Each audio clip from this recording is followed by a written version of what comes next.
Tamale Metro, Kumbungu, Savelugu, Karaga, and Enumba North. Mr. Speaker, the vaccination coverage for 2022 for the 5 districts are moderately high and are as follows. Savelugu 80.5%, Tamale Metro 107.8%, Karaga 101.9%, Kumbungu 96.3%, and Enumba North 74.2%. And we believe this is enough to prevent an outbreak. Mr. Speaker, one major contributor to measles outbreak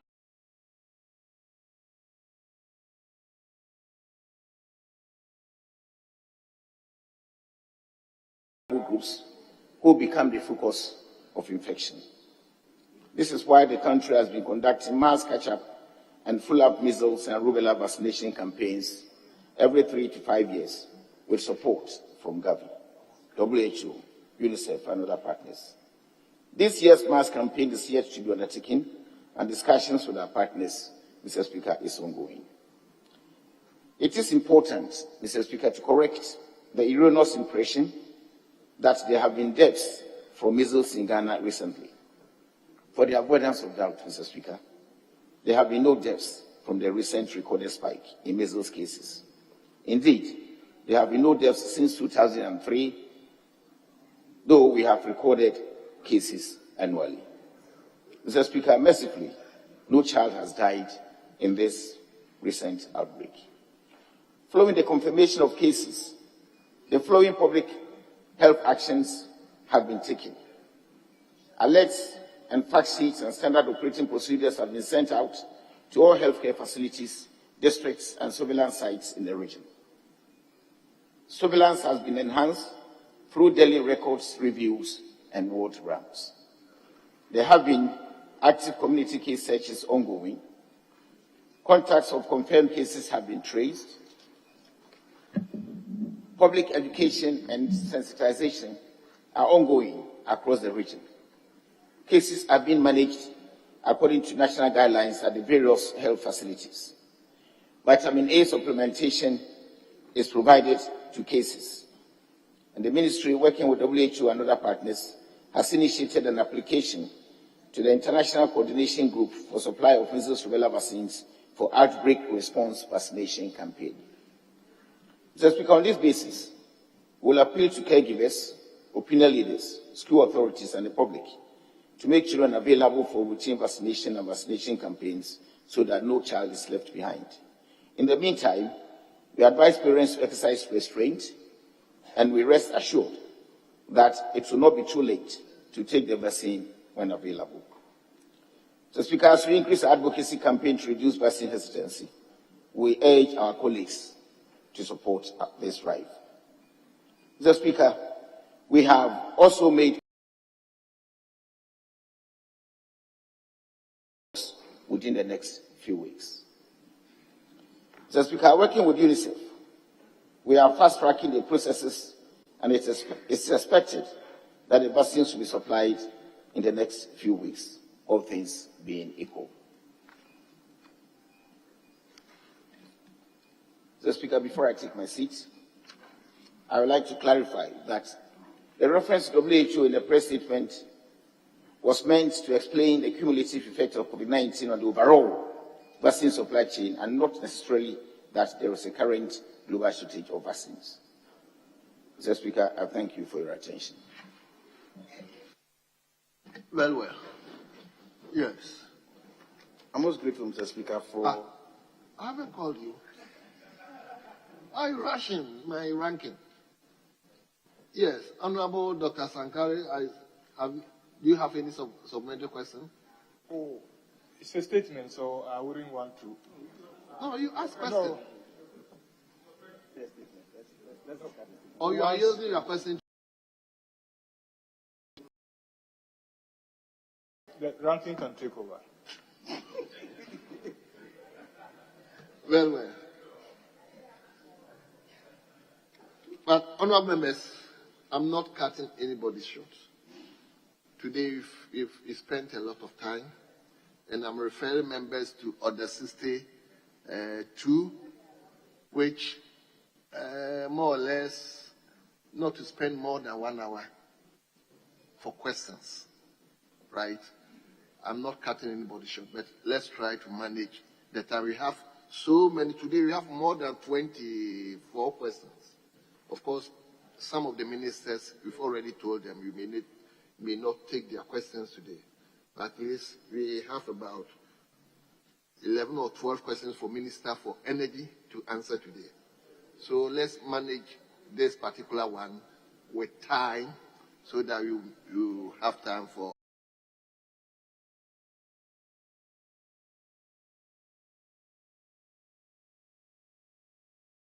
About the shortage of vaccine. It's a very serious matter. And Mr. Speaker, if we can spend a little time to basically probe the statement or the answer that the minister has given us. Because as he himself has indicated, it's a matter that is very important. And so, I mean, this is the only request I have. Let's try to exhaust the question. Answers that the minister has asked. And the issues of vaccines and the shortage of vaccines. Honorable Leader, please. Well noted. So, Honorable Rankin, let's hear you. I'm grateful, Mr. Speaker, for the opportunity to contribute to the statement ably made by the minister responsible for health. Mr. Speaker, this is an emergency health situation we find ourselves. Mr. Speaker, it is avoidable, and we have brought this onto ourselves as a lack of forward planning. Mr. Speaker, after the statement, a lengthy explanation, what each and every Ghanaian is expecting to hear is when there will be vaccines in this country. Mr. Speaker, that is the bottom line. No matter, irrespective of the answers you will give, if we don't give us clear timelines and how you have programmed yourself to take delivery of vaccines. This week I was expecting to hear that, okay, we have taken delivery of vaccines. Tomorrow we are going to do the distribution and we'll start.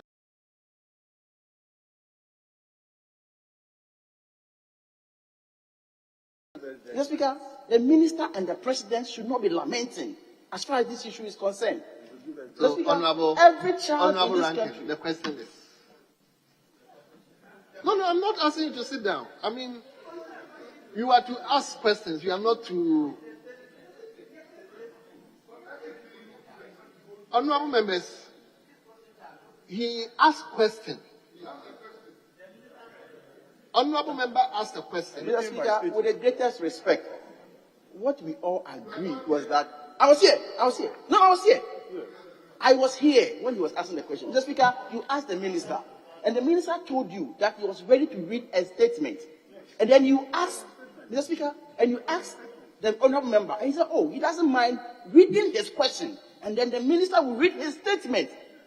Mr. Speaker, I said, very, very well. So, Mr. Speaker, we are contributing to the statement the minister. Honorable member, contribution you want to make it a question. Fantastic. I should make the speaker. It is impossible to change a contribution to a question. Mr. Speaker, I would have even finished by now, Mr. Speaker, with the greatest deal of respect. Mr. Speaker, I would have finished. Mr. Speaker, so it is important. Oh.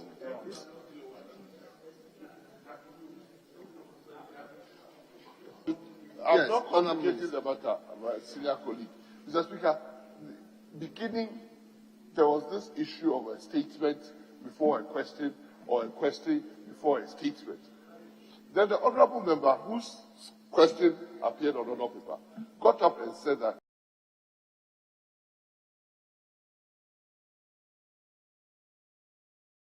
the leader said to say. So we didn't even allow him to ask his question. We went to the first question so that he asked the question, he answered, and then he asked the question.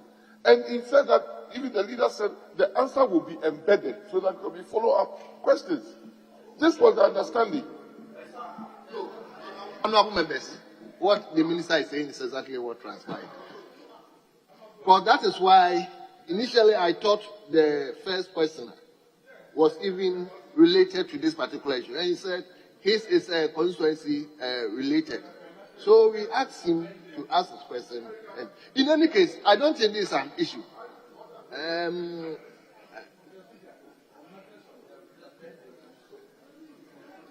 Yes, I think that was the right characterization. That was the right characterization. Initially, we were debating whether he should read the statement. And we agreed that since the questions have been asked and it's question time, we will let him read his statement after the questions have been asked.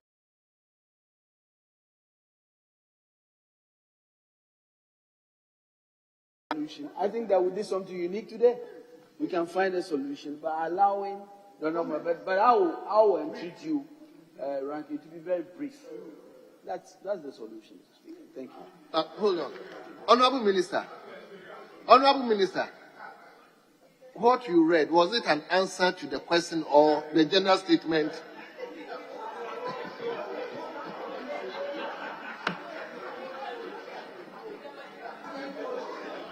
Mr. Speaker, it's an answer to the question my colleague asked.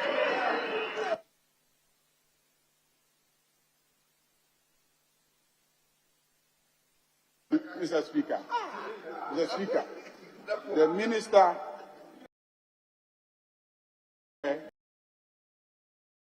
a statement. It's very clear. So allow a few comments, because you see, under Order 70, when he makes such a profound statement as he has made, he deserves to be shown respect by some commentary on his statement.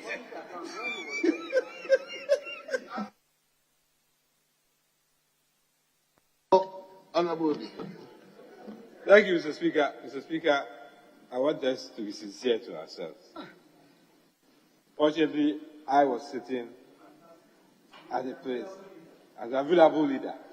And the agreement was that the first honorable member should ask his question. Minister will answer. Then the second honorable member will ask the question on vaccines. And he will answer. And that's what Minister did. Honorable Ama, he proposed it. And I agreed. As a available leader, I agreed. So why do we want to vary it now? He proposed it. Yes, he agreed to it.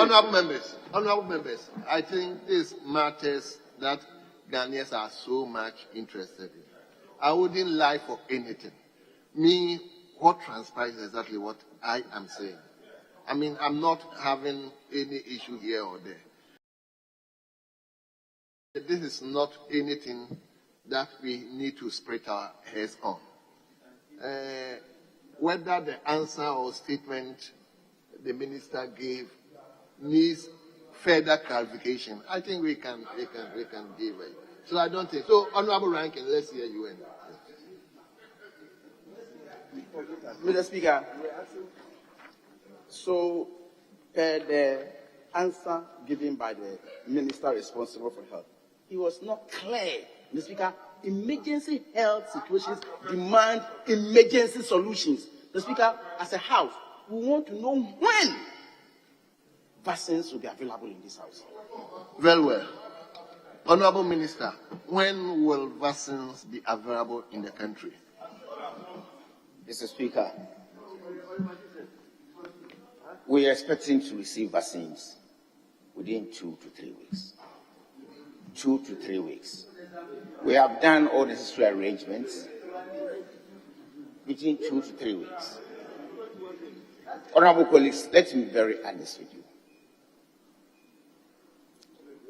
There are certain things or certain activities that are not controlled from the ministry when it comes to vaccine ordering, procurement, shipping, and all that. We have done the necessary things that we need to do. Placed our orders about a week ago, done all the necessary arrangements with the UNICEF people. They have given us indication. We don't know how quickly they're going to get air freight to come. We are pushing them to do. That is why I'm saying between 2 to 3 weeks. We are doing all things very possible to make sure that we even get some of these vaccines earlier. But the specific time frames that we put on will be very difficult for me to assure the House to do. So I come and stand here and tell you that Friday or Saturday, and things that are exogenous from the health ministry's environment is coming, we have problems. But I can give assurance that within 2 to 3 weeks, we will get vaccines to start our vaccinations with. Thank you, Very Mr. well. Speaker. So within 2 to 3 weeks, you are giving a specific time. Yes, Honourable Member for Teaching and North. Thank you very much, Mr. Speaker, for the opportunity. Since the statement has become a question and has become an answer, I rise to ask the Minister for Health whether payments have been made for these vaccines. Thank you very much. Honourable Minister. Mr. Speaker, payments have been made for the vaccines that we are anticipating.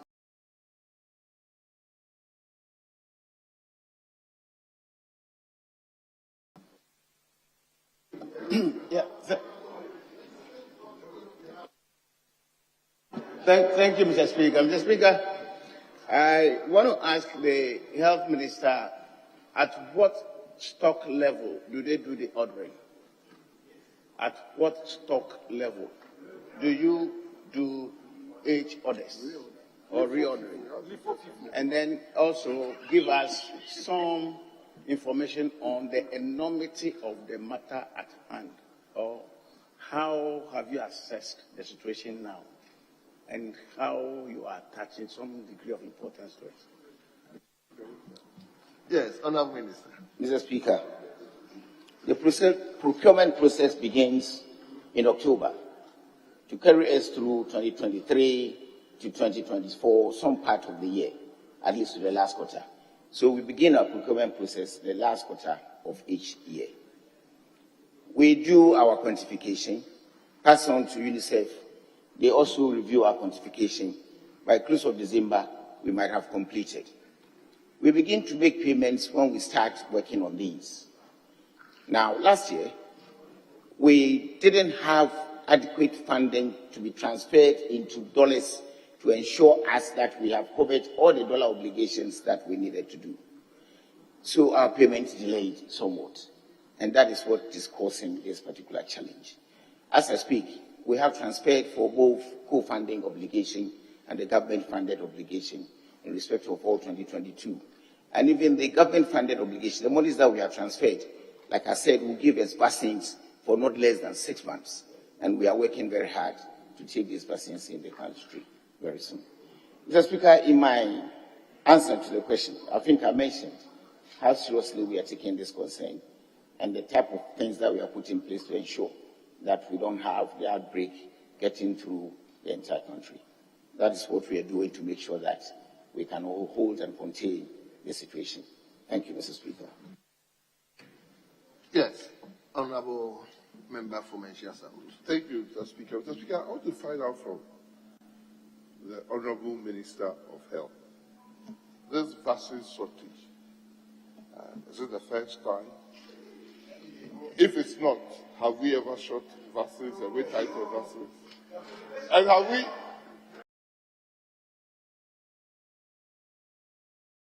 have we been in arrears such that caused vaccine shortage in this country, and what period was it, if you could help me? As a doctor, Mr. Speaker, I know that this has become a very chronic thing in this country. Meningitis, in particular, has been killing people from Upper West. And before it gets to tsunami, before they even import vaccines. No, that is not meningitis. This is COVID vaccine I'm talking about. Let me answer the question. Yes, Honourable Minister.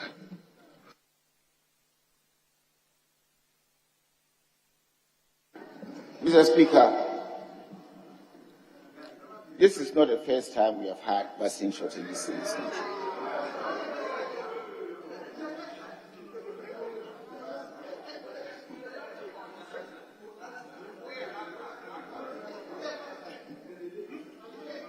Honourable Minister, address me, please. Mr. Speaker,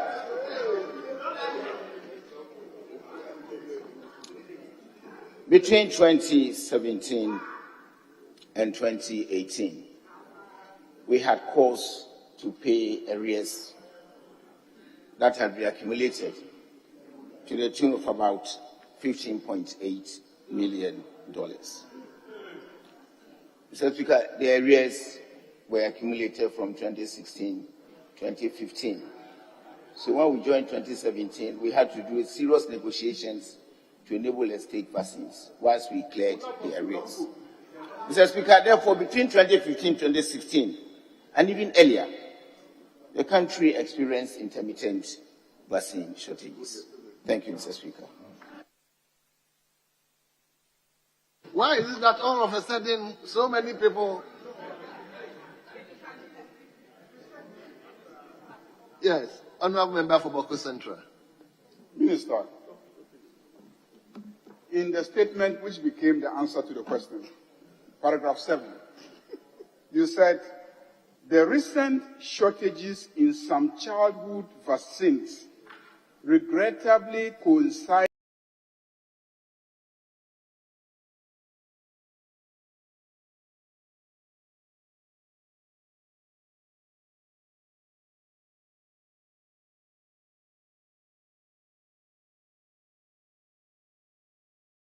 in 2023. Mr. Speaker, are you saying the bad performance of this economy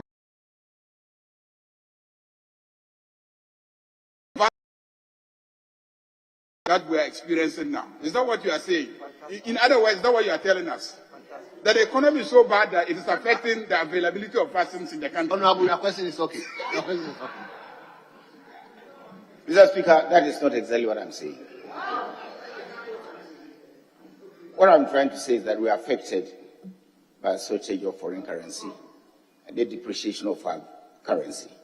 We had a city budget which couldn't meet the devaluation rates that we needed to do, and that is what disrupted our procurement processes. So we couldn't make payments when city actually jumped to around 15 to 17 cities.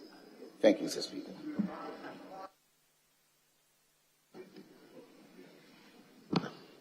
Leadership, I will come to you if we wouldn't.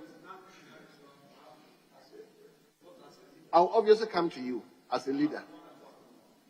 Anyway, if it doesn't matter, leader. You can't be given two options. You can't ask question as an ordinary member and come and ask question as a leader. So hold on. When it gets to that point, I may even give you two slots. Let him come to Honorable Medical Doctor, Dr. Mark.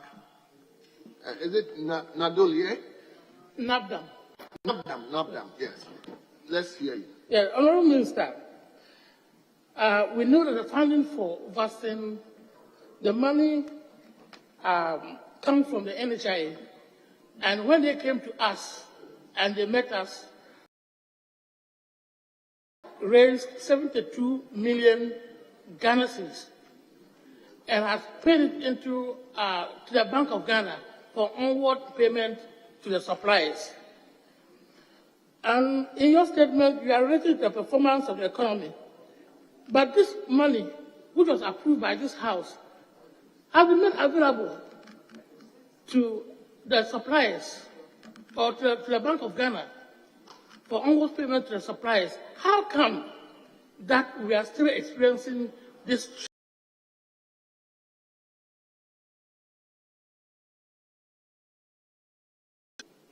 Yes, Honourable Minister.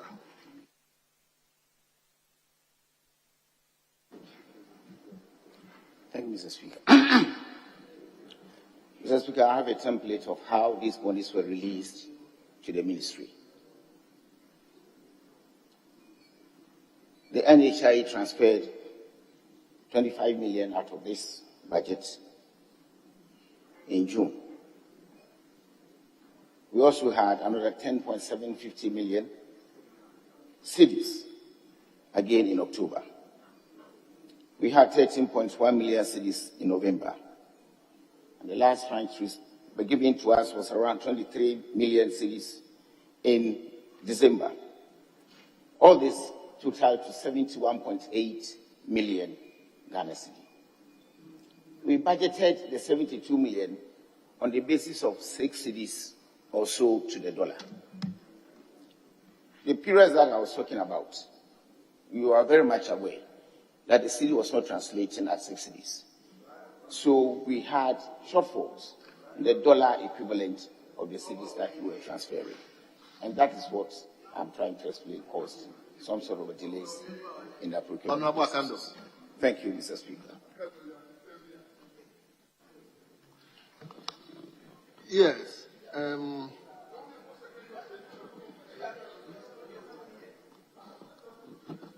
Honorable member for, let him go to the ladies first.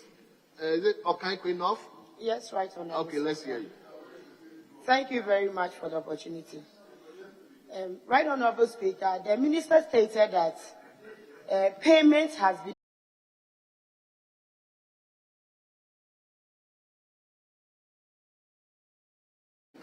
Mr. Speaker,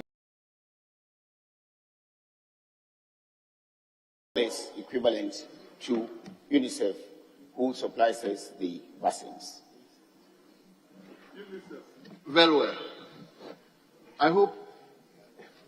So, let me come to Honorable Member for Adenta. Thank you very much, Mr. Speaker. Mr. Speaker, I'd like to reference the minister, paragraph 11. And it reads, Mr. Speaker, one major contributor to measles outbreak is accumulation of unvaccinated persons over a period of time. Mr. Speaker, would all agree that if all vaccinations were done on a timeless basis, we wouldn't have this accumulation? I want to find out from the minister what has caused this accumulation and why so. Thank you, Mr. Speaker. Minister, have you answered this particular question? Mr. Speaker, no, I want him to come up again. Which paragraph of the statement, Mr. Speaker? Paragraph 11, Mr. Speaker.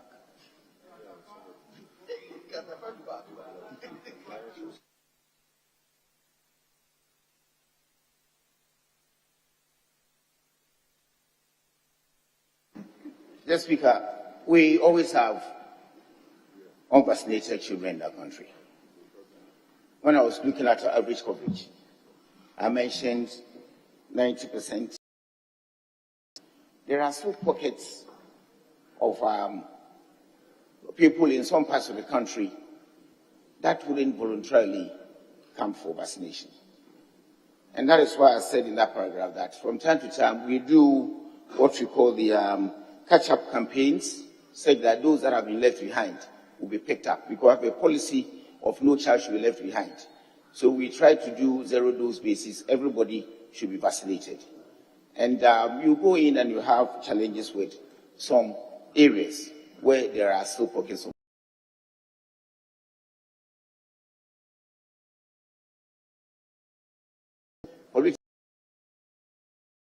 homes to try to fish out when which children have been vaccinated. When we check our statistics and we find that particular districts is performing below our expectation, like 70%, 60%, we do sentinel service. We actually contact homes to try to check whether children have been vaccinated or not, so that we get them back on track to do vaccines for. Thank you, Mr. Speaker. Yes. Last one. Honorable Champon. Thank you very much, Mr. Speaker. Mr. Speaker, I heard the Minister respond to Dr. Kwaku Matthew, Dr. Prempeh, that this is not the first time. We've been here before. And he quoted the 2015-2016, and then they had to pay a committed amount of 15 million Ghana cedis. Meaning we've been here before. So is it an admission, dollars or cedis? Is it an admission that the ministry failed to plan ahead of time for us to find ourselves in the situation that is confronting the country today? Minister. Mr. Speaker, my very simple answer is that the ministry did not fail in planning. We always have a schedule, as I read in my answer to the question. Thank you, Mr. Speaker. Very well. Leadership? Leadership? Honorable, are you still taking up? Yes, thank you, Mr. Speaker. Okay. Mr. Speaker, my questions are in two parts. Mr. Speaker, we have a lot of vaccines that are supplied by the Vaccine Alliance, Gavi, and then those that are funded by the GOG.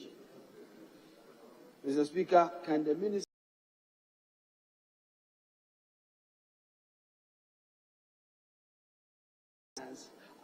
we have no problem with it. They are not in shortage. And that those that are in short supply today are those that are funded through GOG. Mr. Speaker, and I think the question that was asked there, when the Minister of Energy asked the question, the minister's answer was that, yeah, there was shortage in 2018.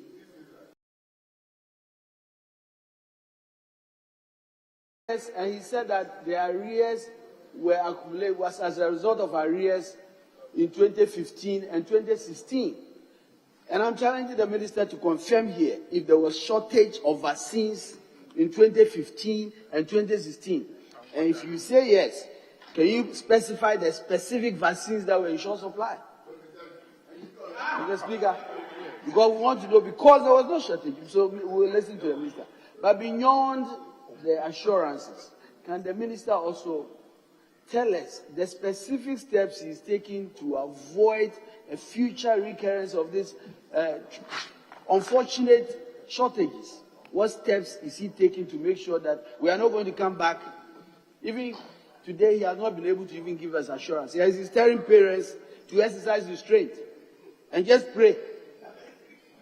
Can the minister tell us that he's taking steps to ensure?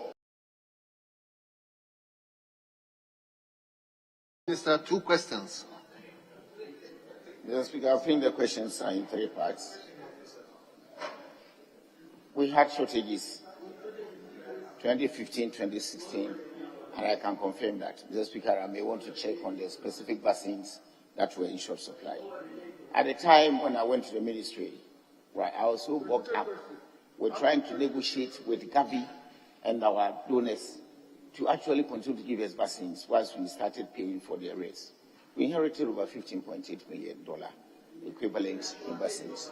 There was shortage of vaccines, and we even had recorded close to about 358 infections in that particular year, 2016. I have statistics here. Mr. Speaker, it's a very serious, public interest issue. The assurances I will give, and I can give for the first time in the chamber here, that this will not happen again. But I will advise that you help me in my advocacy to get adequate funding for vaccines, even the health insurance budget, right? So when we meet with committee, they have always been talking about it, and even in the chamber, it has come up, so that if Parliament approves adequately for us, we always have our budget well defined, we will be able to supply. And I'll assure you that whatever challenges that happened, I don't think we are going to face these possible challenges any longer. And I've sent that within the 2 weeks, 3 weeks, probably before that, dates, but even probably before that, we may get the vaccines, probably even earlier than the 2 weeks that I'm talking about. But I'm not going to be very specific on that. Right? We have done all necessary arrangements. We are talking to colleagues. We are talking to UNICEF. We will get these vaccines. The Vaccine Alliance people, Mr. President, Mr. Speaker, for 2021 up to 2022, we don't have any payments outstanding for Gavi, the Vaccine Alliance. Where we find ourselves in default is the government-funded vaccines that we should have paid for, where we had a shortfall. And we have now transferred monies adequately enough to give us the vaccines. Thank you, Mr. Speaker. Let me come to the Deputy Majority Leader.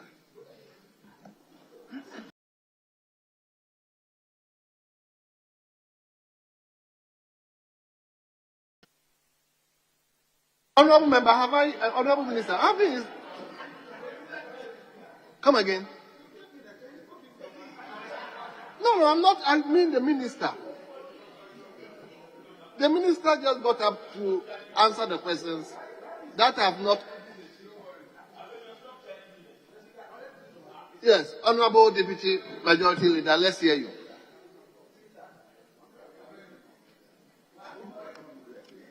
Mr. Speaker, Thank you for the opportunity. Honorable Minister, in your earlier answer, you said there was a debt of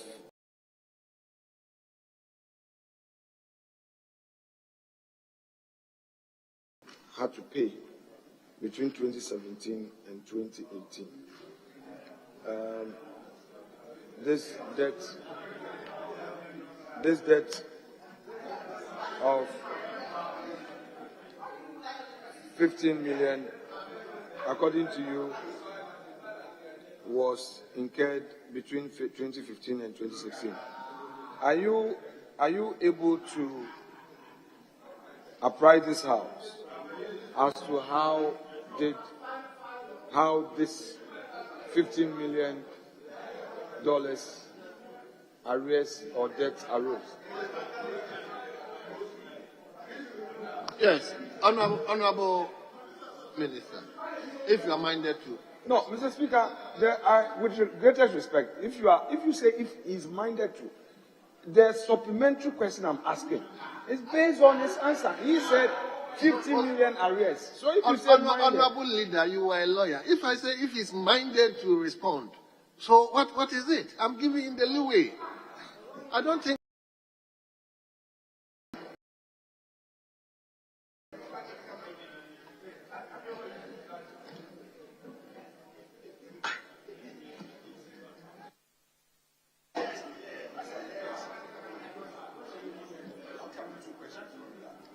Mr. Speaker, the arrangements we have with Gavi before I joined the ministry was the fact that Gavi had not identified Ghana as a middle-income country through their arrangements. When you identify that way, we have a project they call accelerated transition. So they transition such countries out of Gavi support. Mr. Speaker, as far back as 2020, Gavi was doing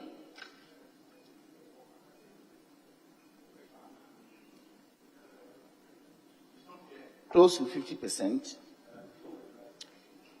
The government was doing 47%, around 30%. Coming forward, when they identified that we should exit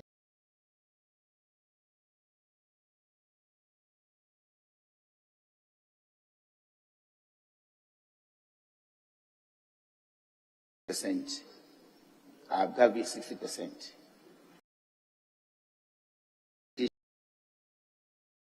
Based that AMC countries, those of expo countries that rely on their support, to try to ensure that they give a space, especially during the pandemic and aftermath, to be able to correct our, how do I call it, economies that have been disrupted a little bit. So they have pushed us to exit by 2029. Just because the charter I have, by 2029, 2030, government will have to fund 100% of all the vaccines that Gavi supports gives us. And then we will continue to procure the government-funded programs from that part. We are also introducing some more vaccines that are very critical.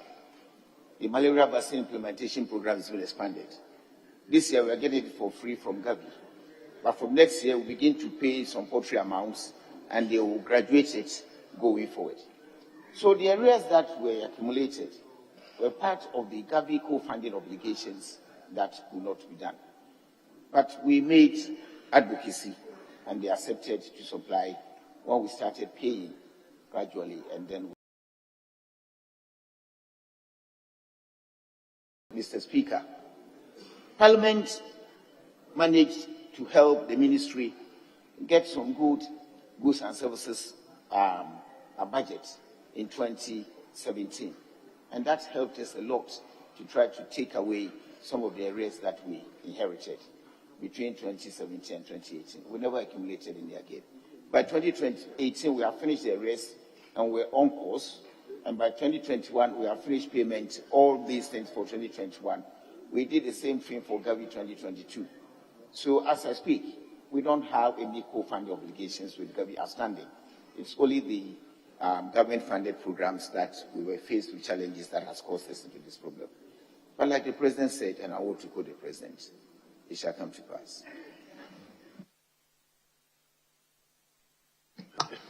Yes, Honorable, let me give you a last word. Well, Mr. Speaker, then I will ask the two together so that he can have a bite at both. Mr. Speaker, one, I would want to know from Honorable Minister his response to the criticism of lack of forward planning being the cause of the vaccine shortage. How do you respond to the criticism that it is lack of forward planning? How do you respond to the criticism that it is as a result of lack of forward planning that has resulted in the shortage? Two, you have indicated in an answer, which answer that's recorded, that there has been no death. There has been no death so far. Are you able to tell the House whether the non-availability of the vaccines have resulted in an increased infection rate, or the non-availability has resulted in some new infections? So, Honorable Minister, the mainstay of the second question is whether or not there has been any new infections or that infection rate has increased as a result of the non-availability of the vaccines. I thank you, Mr. Speaker. Yes. Mr. Speaker, I may need to look at an epidemiologist's reports to be able to tell the impact of how the shortage has actually impacted on the outbreak. We haven't seen deaths since 2003. And measles has not killed anybody in this country, any child, as far back as 2003. And I've said here that though we don't anticipate to see measles, and our colleague doctors in the chamber will tell us that there are some young doctors in the country now who might not even have seen measles at all because of the vaccinations and things like that. Yes, and we were seeing them again in 2016 and 2015. Every year we have cases, Mr. Speaker, even whether there are shortages or not, we continue to have cases every year since 2013.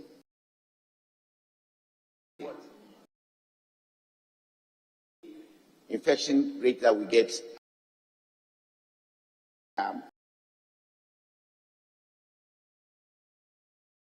was close to about 40-some-2%. But now we are looking at infection rates of about 4% and things like that. In other years, we were seeing 2% infection rates and things like that. So we are very closely monitoring the infection and outbreaks. And then vaccines will come. We do the catch-up every 3 years to 5 years. And we are going to do another one this year. So I think things will be under control very soon when the vaccines arrive. Thank you, Mr. Speaker. Thank you very much. Honorable Minister, on behalf of the House, I would like to thank you for attending upon the House to answer questions from members. We thank you, and you are hereby discharged. Honorable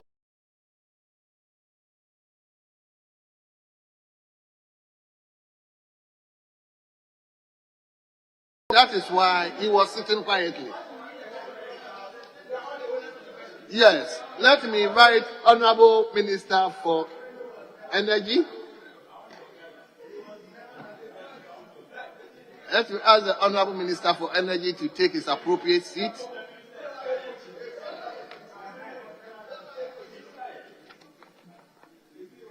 Honorable members, Honorable Minister for Energy is here to answer 1, 2, 3, 4, 5, 6, 7, 8, 9, 10, 11, 12, 13 questions. 13 questions. So what we are going to do, as if the question is constituency specific, the owner of the question will have the opportunity, and he will have one supplementary question. Please, that is my orders. One supplementary question. And if the question is general, we may admit questions from members.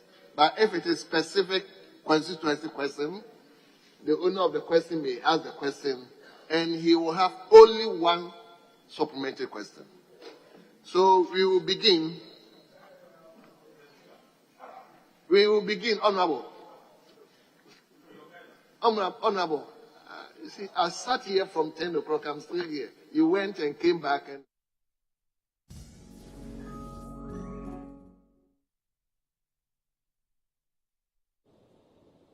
Just went by was the health minister, Kwaku Agyemang-Manu, who spoke on the floor of Parliament concerning the shortage of the vaccines that has to do with the childhood vaccines. Well, as of Tuesday, February, that is March 7, when he held a press conference, most of the questions that were asked were centered around when Ghana will receive the vaccines to ensure that babies are vaccinated against measles and polio. Well, the health minister was unable to give the exact date